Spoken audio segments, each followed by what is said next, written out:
안녕하세요, 퉁퉁코딩입니다. 지난 영상에서 커널은 씨앗이나 알맹이를 의미하며 씨앗이 식물 생명의 중요한 근원인 것처럼 어떤 시스템이나 구조에서 가장 중요한 부분을 상징한다고 말씀드렸습니다. 이번 영상에서는 더 다양한 분야에서 커널의 의미와 역할을 알아보고 왜 이런 용어를 사용하게 되었는지 좀 더 깊이 들여다보겠습니다. 마케팅에서 커널이라는 용어는 제품이나 서비스의 핵심적인 가치나 가장 중요한 요소를 강조하는 데 사용됩니다. 소비자에게 해당 제품이나 서비스가 본질적인 기능이나 역할을 수행한다는 인식을 심어줄 수 있는 용어로 제품의 필수성, 핵심 가치 또는 중심적인 기능을 부각하려는 마케팅 전략적 의도가 담겨 있습니다.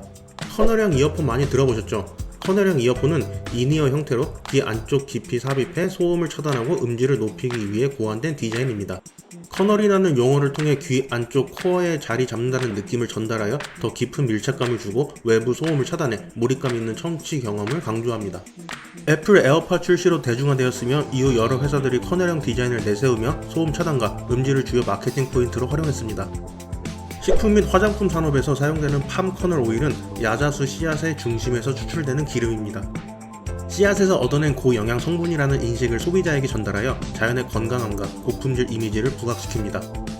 화장품과 식품 산업에서 팜 커널 오일은 자연 친화적, 고영양 성분을 포함한 이미지가 소비자에게 매력적으로 다가가죠. 커널 영양제는 건강의 본질적인 핵심 성분을 담고 있다는 느낌을 주어 소비자 신뢰를 높이는 마케팅 용어로 사용됩니다. 이처럼 커널은 마케팅에서는 제품의 본질적 가치를 강조하는 용어로 쓰입니다.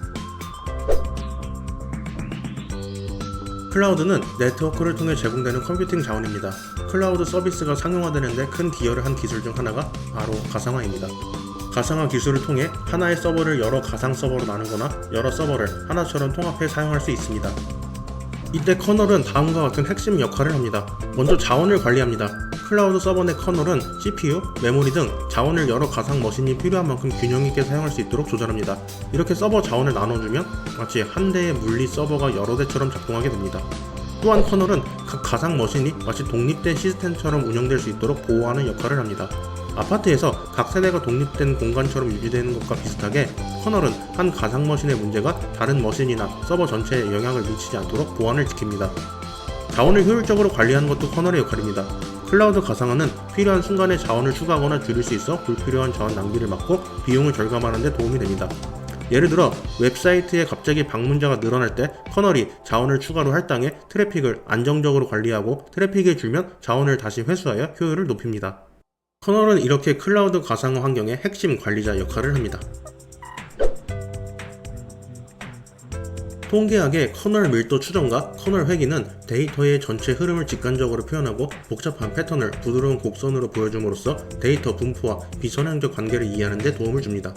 데이터를 분석할 때 커널은 씨앗의 알맹이처럼 중심에서 출발해 전체 흐름을 만드는 기본 단위 역할을 하기 때문에 커널이라는 용어를 사용합니다. 커널 밀도 추정은 데이터의 전체 흐름을 부드러운 곡선으로 표현하는 방법입니다. 보통의 통계 분석에서는 데이터를 정기분포나 이항분포 같은 특정한 분포 형태로 가정합니다. 하지만 커널 밀도 추정에서는 데이터를 미리 정해진 모양으로 가정하지 않고 있는 그대로의 분포를 나타내기 때문에 특히 복잡한 데이터 분포를 표현할 때 유용합니다. 하루 동안 놀이터에 사람들이 얼마나 오는지를 분석한다고 할 때 커널 밀도 추정을 사용하면 사람들이 몰리는 시간대와 한산한 시간대를 부드러운 곡선으로 파악할 수 있습니다. 예를 들어 금요일 오후에 사람들이 많이 오고 화요일 아침에는 적게 오는구나 하는 흐름을 직관적으로 볼 수 있습니다. 커널 밀도 추정을 위해서는 커널 밀도 함수를 사용해야 하는데 다음 세 가지가 대표적입니다. 가우시안 커널은 정기분포 모양의 곡선으로 특정 시간대에 사람들이 몰리고 그 외 시간에는 점차 줄어드는 패턴을 부드럽게 표현합니다. 박스 커널은 일정 구간 안에서 높이가 동일하게 유지되는 상자 형태의 커널로 특정 구간에 고르게 분포된 데이터를 나타내는 데 사용됩니다. 삼각형 커널은 삼각형 모양의 곡선으로 특정 시간대에 사람들이 많고 주변으로 갈수록 줄어드는 형태를 자연스럽게 보여줍니다. 커널 회귀는 데이터를 단순한 직선으로 연결하는 대신 각 데이터가 서로 비슷한 지점에서 부드럽게 연결되도록 하여 복잡한 흐름을 자연스럽게 표현하는 방법입니다. 특정 변수값이 올라가거나 내려가면서 일정한 패턴을 보이지 않는, 즉 비선형적인 관계를 표현할 때 유용합니다. 여름철 아이스크림 가게의 매출을 보면 기온이 올라가면서 매출이 증가하다가 너무 더운 날에는 오히려 매출이 줄어드는 패턴이 나타날 수 있습니다. 커널 회귀를 통해 기온과 매출의 관계를 부드러운 곡선으로 표현하여 이런 복잡한 패턴을 쉽게 파악할 수 있습니다. 국소 회기는 특정 위치에 가까운 데이터일수록 더 중요하게 반영해 세부적인 변화를 더 잘 보여줍니다. 예를 들어 기온이 30도일 때 매출이 높다면 28도나 32도와 같은 주변 데이터를 중심으로 자연스러운 곡선을 그립니다. 가우시안 터널 회기는 특정 지점 주변의 데이터를 부드럽게 연결해 곡선을 만들며 가까운 데이터일수록 더 많이 반영해 매출의 흐름을 자연스럽게 나타냅니다. 이처럼 커널은 통계학에서 데이터 분포와 비선형적인 관계를 이해하는 데 도움을 줍니다. 커널은 다양한 분야에서 각기 다른 의미와 역할을 가지고 있지만 공통적으로 핵심적인 기능을 수행하는 요소라는 점에서 일관된 용어로 사용됩니다. 마케팅에서는 제품의 본질적 가치를 강조하는 용어로 쓰이며 클라우드 가상화에서는 자원 관리와 독립성을 보장하는 관리자 역할을 하고 통계학에서는 데이터를 부드럽게 연결해 분포를 시각합니다. 이 영상을 통해 커널의 다채로운 활용과 의미를 보다 깊이 이해하셨길 바랍니다. 이상으로 커널에 대한 영상을 마치겠습니다. 감사합니다.